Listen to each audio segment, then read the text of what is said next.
Ce que la pandémie a amené, c'est une ville fantôme. On ne s'y reconnaît plus. Les gens ne se déplacent plus de la même façon. C'est un peu une ville déserte. Ça va prendre du temps avant que ça se replace à la normale. L'après-pandémie, là, c'est là que ça va se passer, je pense.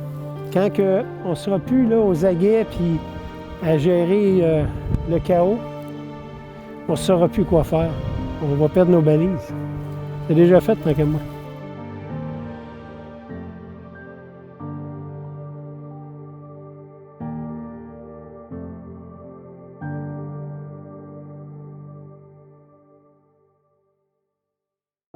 Alors, la détresse sociale, de quoi on parle quand on parle de détresse sociale?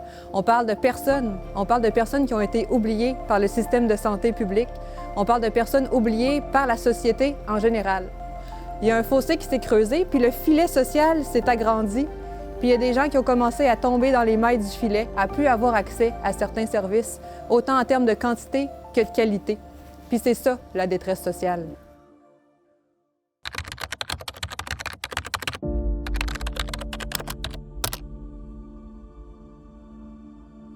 Si on recule d'un an avant la pandémie, c'est sûr que les gens, on est un milieu de vie. Donc, on avait une vie associative très, très, très active. Les gens venaient, on faisait de la cuisine, on faisait des sorties, on faisait des activités, beaucoup des activités de groupe. Depuis un an, c'est sûr qu'on a dû arrêter. La vie associative en a pris un coup. Puis là, c'est là qu'on sent un peu plus la détresse, tu sais. On a des problématiques que auparavant, on n'aurait pas eu comme centre d'alphabétisation, mais qu'on se doit d'aider parce qu'on voit que la personne en a besoin. C'est pas équitable pour tout le monde. La pandémie, tu sais, les gens ont beau dire, oui, mais tu sais, on peut faire des achats en ligne, si on peut pas se rendre au magasin, oui, mais c'est pas tout le monde qui a une carte de crédit. C'est pas tout le monde qui est capable de comprendre comment ça fonctionne un site Internet. Je pense que les organismes communautaires, c'est important pour nous de rester ouverts puis d'être autant en première ligne que les autres endroits là, pour donner des services parce qu'à un moment donné, c'est ça, on va les échapper. Puis ces personnes-là ne savent pas nécessairement où se tourner là, en temps de pandémie. Donc, si nous aussi, on n'est pas là, donc le bas blesse à quelque part. Le fait que les ressources essentielles étaient fermées, parce que des fois, ils ne sont pas considérés par le gouvernement essentiels. Fait que ça créait une certaine lacune pour l'aide. Fait que là, ça fait juste comme que le processus d'aide, à fond, est ralenti, puis que les personnes, ils savent plus s'orienter, puis sont premiers avec leurs problématiques qu'ils aimeraient régler, mais qui restent là, puis qui s'étirent.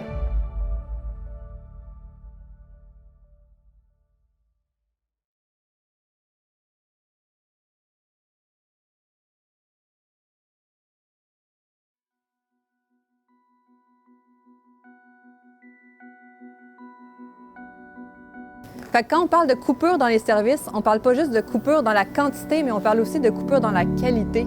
Puis ça, c'est vraiment au détriment des personnes qui travaillent dans le réseau, mais aussi des personnes qui recherchent à avoir le service, à avoir un accompagnement.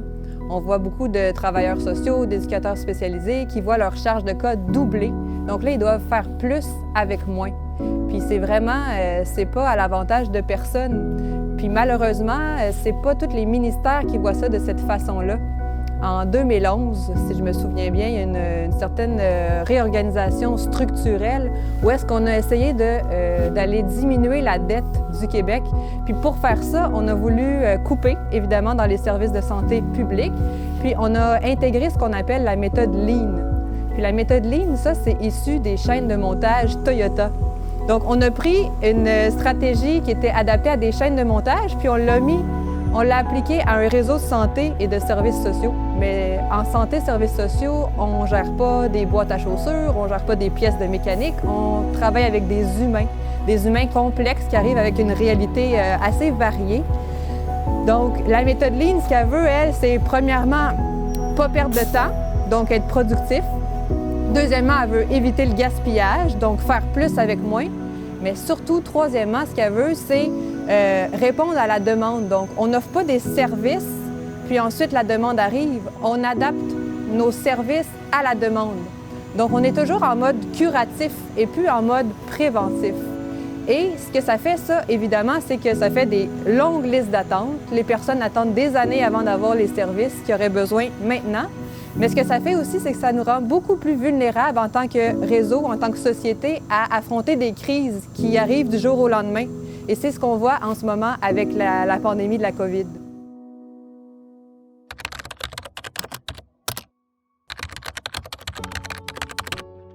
En termes de nombre, bien, c'est notre capacité d'agir. Notre capacité, bien, c'est les financements qu'on reçoit ou qu'on ne reçoit pas. Ce qui fait que nos ressources financières font qu'on ne peut pas être ouvert 5 jours semaine. On fonctionne avec ça. Ce que ça amène, c'est la densité des besoins, la gravité des besoins. Le besoin, il est là. Le besoin, c'est que les gens sont en manque de substances pour traiter leurs souffrances internes dont on ne s'est pas occupé depuis qu'ils sont jeunes. Et le communautaire est habile là-dedans pour encadrer et éviter ce qu'on appelle la réduction des méfaits, qui est au fond un accompagnement vers un moindre risque. Le moindre risque, oui, tu consommes, tu te traites avec ça, tu es capable de fonctionner si tu as ta dose de tel produit X, on va t'accompagner, puis on va essayer que tu ne te fasses pas passer des produits qui sont mélangés à toutes sortes d'autres choses. Et les gens qui consomment, leur grande angoisse, là, c'est « Hey, veux-tu me dire ce qu'il y a là-dedans? Parce que mes chums, là, ils meurent. Je ne veux pas mourir. Je ne vais pas souffrir, mais je ne veux pas mourir. Veux-tu me dire qu'est-ce qu'il y a dedans? » Bien, là, communautaire, on cherche une réponse. Hein? Puis il y a des languettes pour détecter s'il y a du fentanyl ou d'autres substances, puis tu le fais avec la personne qui est là. Ça lui donne le renseignement que très probablement, dans ton comprimé de speed, il y a de la méthamphétamine, il y a de l'amphétamine, il y a un petit peu de fentanyl, puis fais attention parce qu'il y a du lévamisole puis de la lidocaïne dedans. Et la prévention, bien, c'est ça. Donc, la COVID a encore une fois révélé ce qu'est un besoin par rapport à un problème. C'est pas nouveau qu'il y a des inégalités sociales en santé, c'est pas nouveau qu'il y a des problèmes d'accès, de suivi, de stigmatisation. Puis, ces temps-ci, c'est l'enfer. Les problèmes psychiatriques avec la consommation de drogue, la méthamphétamine, là, les refuges craquent. Les gens sont plus pauvres que pauvres parce qu'il y a beaucoup de personnes qui ont perdu des emplois. Les banques alimentaires, ça déborde, puis les problèmes de santé mentale sont exacerbés parce que écoute, tu es sur des drogues ultra puissantes avec des mix qui sont pas habitués, puis ils sont dans leur dernier recours, puis ben, pendant que tu prends du speed, ben, tu n'as plus faim, fait que ça à 25 cents de speed, tu à 50 cents.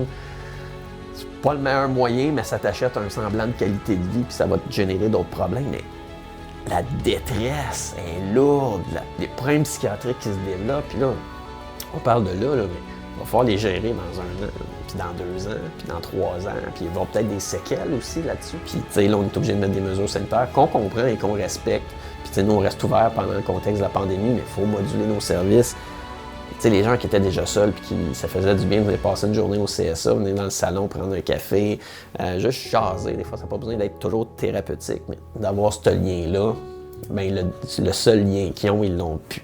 Puis souvent, c'est des gens qui sont extra démunis. Fait qu'ils n'ont pas de téléphone, ils n'ont pas accès à Internet. Hey, c'est longtemps. Tu sais, ton réseau social, il n'est pas là, tu n'as rien. Là. Déjà que tu te sens pas bien dans ta vie, tu te sens seul. Fait que les gens s'isolent, puis les gens prennent des risques. Puis quand tu n'as rien à faire, puis tu fais juste te gratter le bobo, qu'est-ce que tu fais? Ben, des fois, tu fais des niaiseries. On va consommer, on va plus consommer. Puis comme tout le monde consomme plus de cannabis, d'alcool, le monsieur, même tout le monde qui est chez eux va faire du télétravail. Une petite bière, un petit verre de vin d'extra, avec d'autres troubles de santé mentale qui vont arriver. Le système n'était pas capable avant. Je vois difficilement comment on va être capable d'offrir des services en services de thérapie qui sont déjà comme mal financés, tout croche puis isolés du système de santé. Tu sais, le mieux-être, c'est physique, c'est mental, puis c'est social. Puis tant qu'on n'abordera pas ces 3 questions-là auprès des personnes puis des individus, ben on va pédaler dans le vide parce qu'on ne réglera pas grand-chose.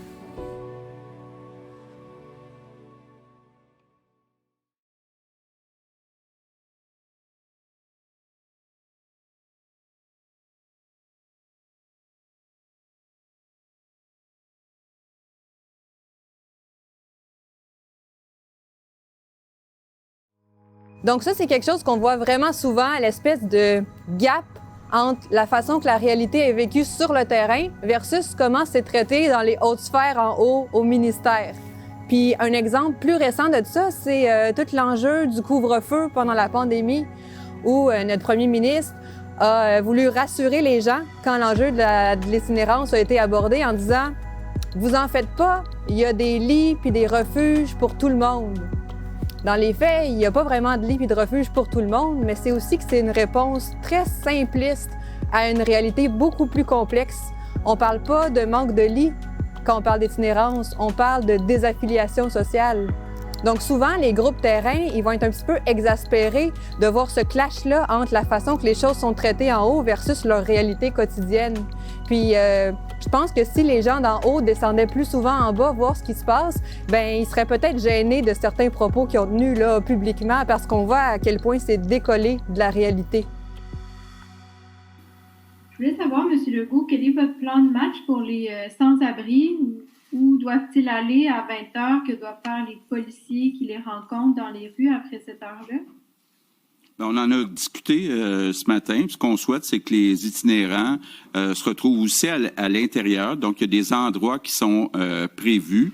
Donc, ce qu'on souhaite, évidemment, en plus avec le froid, on souhaite qu'ils soient à l'intérieur. Puis, il y a assez de places de disponibles.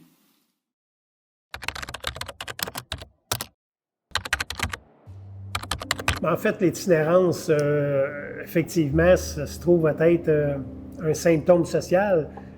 C'est le résultat d'un paquet de démarches qui n'a pas répondu à des besoins, des portes qui ne s'ouvraient pas. Ça devient très complexe juste de faire une couple de démarches pour du monde, puis à un moment donné, mais ils se sentent incompétents, puis ils arrêtent d'en faire des démarches. Donc, c'est pas gratifiant pour eux autres. Puis, ils peuvent des fois se retirer socialement parce que c'est aussi une forme de reprise de pouvoir sur eux, hein, sur leur vie, sur leur situation. Quand que la société n'a pas de sens, bien, ça se peut qu'on se retire puis qu'on soit un petit peu en quête de sens. Puis tranquillement se trouver une façon de réadhérer socialement. Je suis conscient qu'on fait affaire aussi avec des gens qui sont isolés socialement. Ils savent c'est quoi, eux, la distanciation. Ils le sont distants.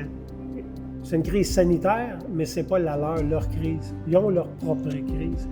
Puis j'ai sensibilisé les acteurs quand on a commencé à installer des choses. C'est important de les recevoir dans leur crise aussi, si on veut qu'ils soient disponibles pour notre crise sanitaire.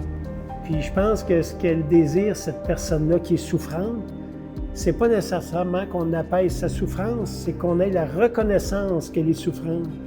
Ça, c'est le début de quelque chose. Puis ça, c'est apaisant pour la personne de savoir qu'enfin, on reconnaît que je suis souffrant. Mon plus grand souhait pour le milieu communautaire, c'est que la communauté se l'approprie, puis que l'État reconnaisse l'expertise du communautaire à sa juste valeur, puis que le communautaire puisse sortir du seuil de la pauvreté. Ça n'a pas de sens. C'est indécent.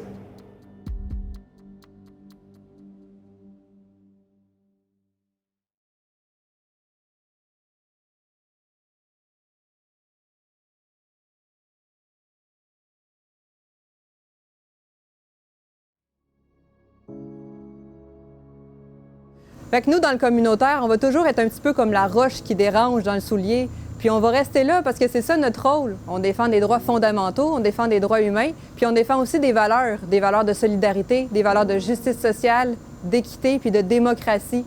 Donc on se positionne toujours un peu en contre-culture, hein? La culture dominante, c'est le capitalisme, c'est le néolibéralisme. Nous, on est là avec notre valeur de solidarité, d'entraide, puis c'est important qu'on reste là puis qu'on défende notre identité parce que des droits puis des acquis, c'est tellement facilement bafouable, encore plus en temps de crise.